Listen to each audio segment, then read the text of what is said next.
A woman who photographed herself setting fire to a display outside the flagship Russian chocolate store of President Petro Poroshenko has been arrested by police in Ukraine. In a statement on Facebook, authorities in the Vinnytsia region of the country said a 25-year-old woman who has been named by other activists as Elisa Vinogradova was arrested in Kiev for hooliganism. If convicted, she could face between 3 and 7 years in prison.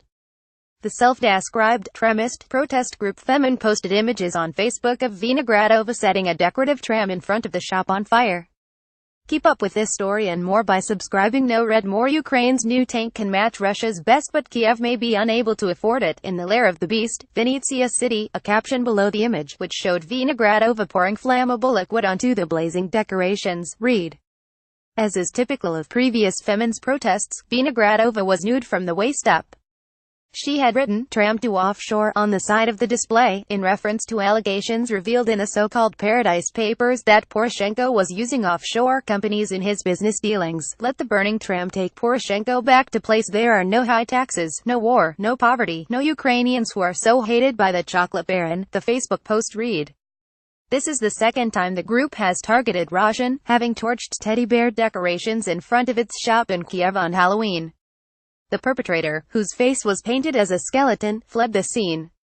A protester named as Elisa Vinogradova by activist group Femen torches a decorative tram in front of a Russian confectionery store in Ukraine. Femen Ukraine. Facebook. Police in Vinnytsia denied a report in Ukrainian news site Ukrainska Pravda on Tuesday that Elisa Vinogradova was kidnapped by unidentified men from a Kiev cafe before her arrest. Poroshenko's relationship with Russian is a long-standing controversy in Ukrainian politics, as the chocolate magnate vowed to separate himself from the company when he became president in 2014. The previous mass leak of global offshore account files, known as the Panama Papers, in 2016 suggested President not only had failed to do so but had also transferred assets overseas. Last year he transferred his assets to a blind trust, and his lawyers maintain that reported exchanges with companies named in the Panama or Paradise Papers did not seek to reduce the amount of tax he would pay in Ukraine. Ukrainians launched mass street protests in 2013 to eventually topple controversial President Viktor Yanukovych amid allegations of corruption and an unrelenting preference for allying with Russia rather than Europe.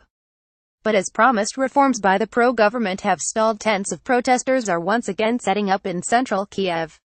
The current government is also locked in a tense standoff with Russia, as Moscow annexed Crimea from Ukraine after Yanukovych's ousting in 2014 and backed armed insurgents in Ukraine's eastern Donetsk and Luhansk.